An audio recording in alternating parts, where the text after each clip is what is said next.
According to the National Restaurant Association, 8 out of every 10 restaurants in America will fail within the first 5 years of business. 6 of those 8 that fail won't even make it to their 1-year anniversary. Ask anyone who owns one. Running a restaurant ain't easy. Knowing those statistics, it's a miracle Hooters exists, considering the world-famous chain was originally conceptualized as a joke. Actually, that's not really that hard to believe. Every inch of Hooters feels like a very elaborate prank. It all began one day after a few rounds of beer. 6 middle-aged buddies, Lynn Stewart, Gil DiGianantonio, Ed Drost, Billy Ranieri, Ken Wimmer, and Dennis Johnson, later referred to as the Hooters 6, thought it would be fun to open a bar in their neighborhood with cheap pints and simple bar food. Drost said he and his pals were inspired to open their own place after they couldn't find a bar where they could eat, drink, and get sloppy without worrying about the owner calling the cops on them. So, going into the deal assuming the restaurant was going to go under anyway, Drost and his 5 friends pooled their money together. On October 4th, 1983, they opened a simple bar and grill located at 2800 Gulf to Bay Boulevard in Clearwater, Florida. They named their new restaurant Hooters, which was inspired by a pre-recorded Steve Martin monologue entitled I Believe, which aired on Saturday Night Live. And you should only refer to them as Hooters. The name would come to play in their marketing strategy later, but let's not get ahead of ourselves.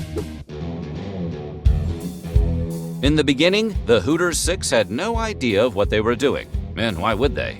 None of them had any experience in the restaurant industry. And during those first few months, they basically did everything you're not supposed to do when opening a restaurant. For example, the guys were already starting off at a disadvantage. Their restaurant was housed in one of the worst buildings in Clearwater, Florida. The former nightclub was weather-beaten and centered in on a horrible part of town. And the space was infamous for failed business ventures. It was like a mythical siren luring small business owners. Drost recalls that he and his buddies were so unprepared, he had to beg a friend of his to drive down to the new restaurant and teach the back-of-house crew how to turn on the industrial kitchen equipment.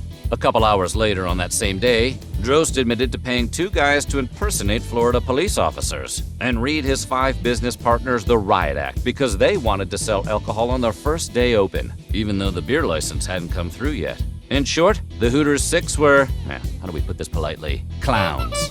But the crazy thing is, as bad as Hooters began, it didn't crash and burn.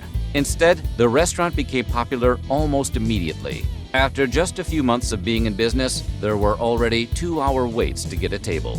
You can't say this early success had to do with cheap beer and spicy hot wings, but everyone knows that Hooters' overnight success had everything to do with marketing. The restaurant business is incredibly competitive. There are hundreds of restaurants in every city. And with so many out there, a restaurateur has 2 choices. They either have to offer up world-class food, or they need a good marketing angle. The Hooters menu of chicken wings, cheese sauce, and curly fries weren't threatening to win a Michelin star anytime soon. But the Hooters 6 thought they had a great marketing angle, using hot women to serve their food. Now, stacking your waitstaff with a bunch of beautiful women in as little clothing as legally possible wasn't a new concept in the restaurant industry.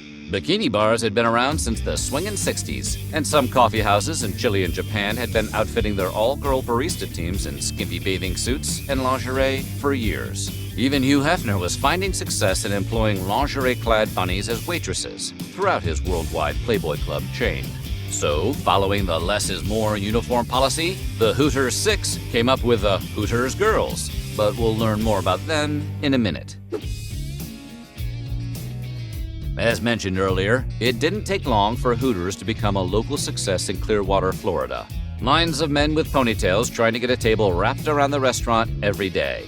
The beer and wing spot caused such a buzz that within less than a year in business, outside investors started sniffing around in hopes of expanding the brand and going national. After gaining national attention and realizing they had something bigger than the 6 of them could ever imagine, and to be honest, more than they could handle, the Hooters 6 sold their expansion and franchise rights in 1984 to Robert H. Brooks, a gutsy businessman in the condiment and salad dressing game. Brooks soon replicated the magic of the original location on 2800 Gulf to Bay Boulevard and expanded to 6 locations in and around Clearwater in the late 80s. By 2006, Hooters had over 430 restaurants worldwide, including locations in Taiwan, Venezuela, and Switzerland. While most Hooters commercials and print ads at the time focused on the beer, the wings, and the atmosphere, it's probably safe to say the Hooters girls had something to do with the chain's immediate success as well. Why do I like Hooters? Well, I will give you two reasons: the boobs and the hot wings. We all know what a Hooters girl is today. The orange shorts, tight white tank top, and beige tights are almost as universally recognized as Superman's S, or that really cool S everyone used to doodle in school. Yeah, you know the one. Sure, the concept of a woman slinging wings and mugs of beer in flimsy dolphin shorts may sound a little ridiculous nowadays, especially considering that Hooters now markets itself as a family-friendly restaurant. But hold your judgment, it was a different time in 1983. Back in the mid to late 80s, scoring a Hooters girl gig was a fairly prestigious achievement. It was right up there with becoming one of Hef's Playboy playmates. The chain even attracted some women who used the gig as a stepping stone to bigger and better gigs. Oscar winner Amy Adams worked as a hostess in 1993, right out of college. Adams insists she never had to wear the uniform, although she did eventually become a waitress. And according to the official Hooters employee handbook, all waitresses are required to wear the designated Hooters girl uniform, even future Academy Award winners. Holly Madison, best known as a former girlfriend and employee of Hugh Hefner, also worked as a Hooters girl while attending Loyola Marymount University.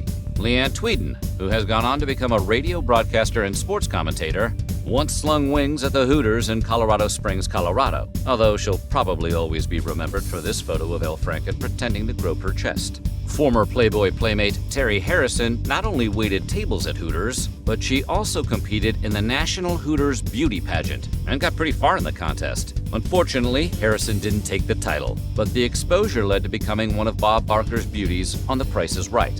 And the late actress and singer Naya Rivera, who you might recognize from Glee as the shallow, promiscuous mean girl, briefly waitressed at the Hooters in Valencia, California, although she didn't like the gig very much. In 2013, she told Allure magazine that she had nightmares about working as a Hooters girl, mostly because the uniform seemed to give creepy male diners a license to leer. She wasn't exactly off base. More on that in a bit. Not satisfied with taking Hooters from one small local bar and grill to a global restaurant chain, Robert H. Brooks continued to expand the Hooters brand. By 1991, Hooters became the sponsor for an up-and-coming NASCAR driver, Alan Kulwicki. The following year, Kulwicki won the Winston Cup at the Hooters 500. Oh, hey, that worked out nicely. Brooks also ushered in Hooters Air, a legitimate airline that debuted in 2004. Hooters Air actually earned positive reviews for service and accommodations. Passengers seemed to enjoy the free wings served by real Hooters girls in the customized cabins that featured plush leather recliners with extra legroom. Yeah, free wings, but don't get excited, it went out of business in 2006. You just missed it. The year after he launched Hooters Air, Brooks founded the USAR Hooters Pro Cup Series, which eventually turned into a major event in the stock car racing circuit. Brooks also branched out into other sports when the Miami Hooters became part of the Arena Football League. By the turn of the millennium, Hooters was a well-oiled machine, generating plenty of profit. What started out as a novelty restaurant known for its waitstaff's nearly theoretical uniforms had become a global enterprise. In one of his last great moves as Hooters majority owner and worldwide wing commander, Brooks launched the Hooters Casino Hotel in Las Vegas, Nevada on February 2, 2006, and the weekend of Super Bowl XL. The 696-room hotel and casino was positioned right off the bustling Vegas Strip, and like every other Hooters venture, it found immediate success. With Hooters expanding into air travel, major sporting events, and the hotel and casino game, along with countless other ventures, the good times seemed like they were going to continue forever, which is right around when the good times almost invariably come to an end. Hooters had always courted controversy, but the chain had previously managed to find ways to skirt the law. In 1995, when the Equal Employment Opportunity Commission demanded that Hooters pay $22 million in restitution to more than 500 men who applied and were denied employment, Brooks and the chain fought the allegations. Thanks to a team of smart lawyers and a grassroots March on Washington protest, Brooks was able to argue that the Hooters girls were necessary to the normal operations of the brand's success, and he won.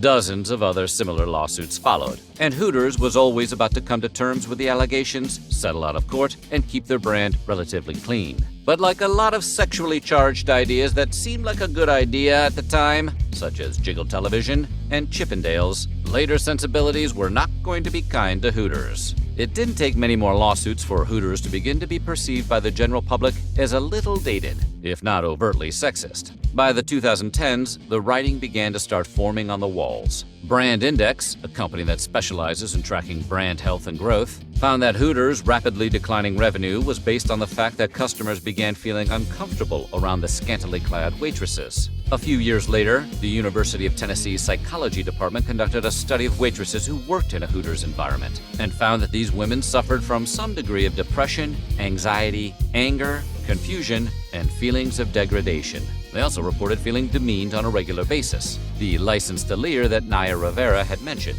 With the recent focus of the Me Too movement, Hooters has been under scrutiny for being sexist and outdated, and it's finally affecting the bottom line. Eventually, the airline, the hotel and casino, the golf tournament, and the motorsports endorsements went away, and Hooters has been struggling ever since. The company may not have helped themselves when they recently doubled down in 2021 with even skimpier uniforms. Soon, Hooters girls even went on social media to criticize their redesigned uniforms, which weren't much more than a high-cut thong. Was it a desperate attempt by Hooters to spark interest in the brand? Some critics thought so. After all, Hooters is no longer the only restaurant in town. Now diners who want their food served to them in scantily dressed waitresses have choices like the Tilted Kilt, Redneck Heaven, Twin Peaks, Bone Daddies, Mugs and Jugs, and many more.